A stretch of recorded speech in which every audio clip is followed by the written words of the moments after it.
Well, this little gray box is the power supply for the Reliant Eldico sideband transmitter. Basically does the same thing as a 516F2 would do, or even a Heathkit to HP23. High and low voltage, high voltage power supply, low voltage power supply, filament supply, and bias supply. So this was overheating after it was left on for several hours, and I'm just going to open it up and take a look inside and probably give it some new filter caps, and we'll just take a look at what it's made out of. Well, you just never know what you're going to find. It's got a hinged case. You just take off the two screws on the side and open it up. And clearly, somebody's been in here helping again. You can see there's a whole bunch of stuff that's missing. And I see a giant filter capacitor in here. So I'm going to have to look at the schematic and see what the real values are supposed to be.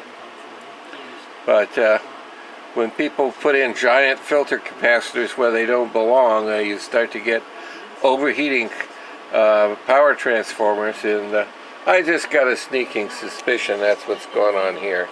We'll see. Well, this is kind of interesting construction. You can see on the back of the cabinet there's a cutout where this terminal strip sticks through, and the fuse holder sticks through a cutout in the cover as well. So clearly, the way this comes apart is you take the 4 screws out of the bottom and the whole thing lifts out of the case. So to get the power supply out, you got to take the cords off. So there it is. You got to stick your hands in here. Boy, you better make sure that you've discharged that filter capacitor. Probably ground out the bleeder resistor before you stick your hand in there. Well, I got to say that was very easy, and physically that's a nice way to do it. Power supply P109. Part of the S119 single sideband communication system. There you go. Let's see what this serial number is. 215, I think it says, or 13. Well, that gives you an idea how many of these they made. Okay, here we have the Reliant Eldico P109 power supply. Belly up on the bench. It's really pretty straightforward. The high voltage is 800 volts bridge rectifier, choke input power supply, 10 henries, and the 240 microfarad filter caps in series with little bridging resistors, and a 15K 100 watt bleeder across it. That's this big brown resistor here. So that's it. No voltage doubler. Just a whole bunch of little diodes in a bridge because they didn't have real high voltage rated ones in 1959 or 1960. The low voltage supply does not have a filter choke. It's a bridge rectifier. 400 microfarads at 450 volts capacitive input filter with a couple of little 2 watt 39K resistors in parallel to make a, somebody wrote 56K there.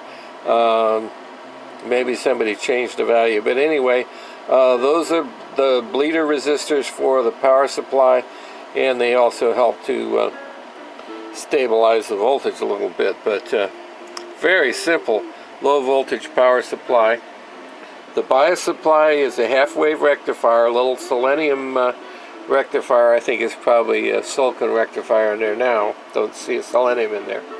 16 microfarad capacitive input with a little 12 Henry smoothing choke. No bleeder on that bias supply, no regulation whatsoever. So very simple power supply. We're used to seeing voltage doublers in the Heathkit HP23s and stuff, but not here. Probably about 900 volts or so on the secondary, and they take the center tap off of the middle of the bridge. There's not even a center tap on the power supply.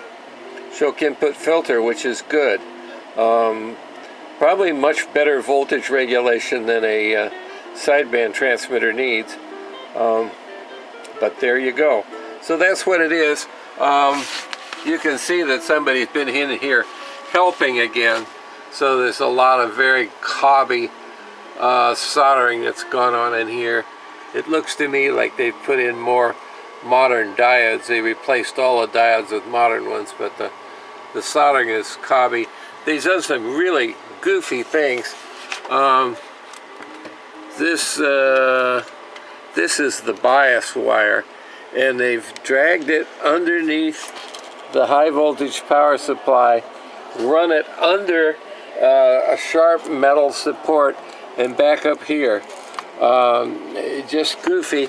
And here's another piece of wire against the metal.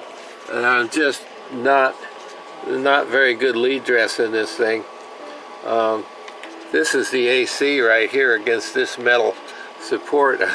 So I'm not very happy about that. The good news is that these filter cap values are not very far off. They've used a pair of 47s in series instead of a pair of 40s. So that gives you a total capacity of 23.5 instead of 20. That's within 10%. That's just fine. And this 450 microfarad filter cap for the low voltage supply is pretty close to the original value of 400, again within about 10% or so. So that's going to be all right. And for the bias supply, they've used 22 instead of 16. Probably not the greatest, but it's all right. It's unregulated anyway. That'll cause the voltage to soar some. I wonder if I don't have a 16 that I can put in there. I'm going to take a look. So somewhere in here they must have snuck in a diode for the bias supply. We'll check it out and see. But just lots of really cobby wiring in here. So while we're in here, we'll redo all this and make it sanitary. I guess this is the bleeder for the low voltage. So that's what they've done. They've put in a wire wound, 10 watt wire wound. Can't read the value, I'll have to measure it. Instead of having a couple of 2 watt carbon resistors in parallel, which would have given you about 18K, they have put in a wire wound, and I think that's all right.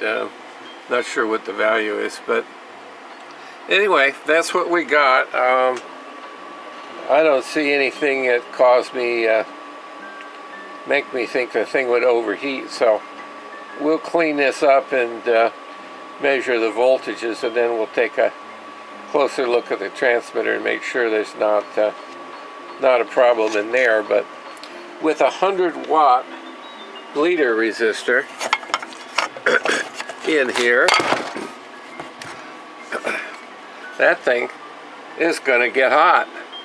So I guess that maybe it's not too surprising that that this thing felt pretty hot. We'll see how it runs out of the cabinet, and if the transformers aren't getting hot, I'm not going to worry about it. Well, this is just too cobby to leave it like this.